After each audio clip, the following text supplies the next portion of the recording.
नमस्कार, one India Hindi में आपका स्वागत है। कोरोना वायरस को लेकर भारत के लोगों की चिंता बढ़ती जा रही है। देशव्यापी लॉकडाउन से सबसे ज्यादा प्रभावित प्रवासी मजदूर हुए हैं, जो अपने घरों से दूर रह रहे हैं। नौकरी न होने से उनके पास खाने पीने के लिए पैसे नहीं बचे हैं। हालांकि केंद्र और राज्य सरकारें उनके लिए निरंतर काम कर रही है, लेकिन घर पहुंचने की लालसा उनकी आंखों में साफ देखी जा सकती है। वहीं कांग्रेस महासचिव प्रियंका गांधी ने एक वीडियो संदेश जारी किया है। इस वीडियो संदेश में उन्होंने प्रवासी मजदूरों के लिए भावुक अपील की है। प्रियंका गांधी ने राजस्थान के कोटा में फंसे छात्रों को वापस लाए जाने पर उत्तर प्रदेश की योगी सरकार की सराहना की है, लेकिन साथ ही प्रदेश सरकार से मजदूरों की मदद करने और उन्हें अलग अलग राज्यों से वापस लाकर उनके घरों तक पहुंचाने की भी अपील की है। कई दिनों से जो यूपी के प्रवासी मजदूर अलग अलग प्रदेशों में फंसे हुए हैं, उनसे मैं बात कर रही हूँ। मैंने राजस्थान में, दिल्ली में, सूरत में, इंदौर में, भोपाल में, मुंबई और अन्य प्रदेशों में फंसे हुए लोगों से बात की। उनकी सबसे बड़ी समस्या क्या है? मजदूरी करने के लिए ये लोग बड़े बड़े शहरों में गए, लॉकडाउन हुआ, मजदूरी बंद हो गई, आगे चलते चलते राशन भी खत्म हो गया। अब 6-6 लोग, 8-8 लोग एक कमरे में बंद हैं, बाहर निकल नहीं पा रहे हैं, राशन मिल नहीं रहा है, बहुत ही घबराए हुए हैं, डरे हुए हैं और किसी भी तरह से घर जाना चाहते हैं। और हम इनको दोषी ठहरा नहीं सकते कि आप घर जाना चाहते हैं। हम और आप भी तो अपने परिवारों के साथ रहना चाहते हैं। हमें इनकी समस्या को हल करने का तरीका ढूंढना चाहिए।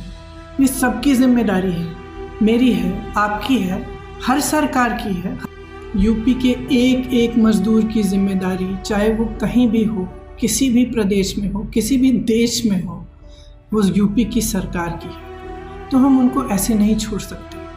मैं यूपी सरकार को बधाई देना चाहती हूँ कि कोटा से आप छात्रों को घर वापस ले आए, लेकिन ये मजदूर भी तो आपके हैं, ये भी तो हमारे हैं। इनके भी परिवार त्रस्त हैं, परेशान हैं, इनके पास खाने को नहीं है और हम घर नहीं ला पा रहे हैं। तो मैं आग्रह करती हूँ कि कम से कम एक हेल्पलाइन, कम से कम 1000 लोगों का कंट्रोल रूम हो, जिससे ये लोग आप तक अपनी समस्याएं पहुँचा पाएँ। तो आप अलग अलग प्रदेशों में दूसरी सरकारों से इनके लिए मदद करवा पाएँ। दूसरी बात कि किसी न किसी तरह से तो हमें इनकी समस्या को हल करने की कोशिश करनी पड़ेगी।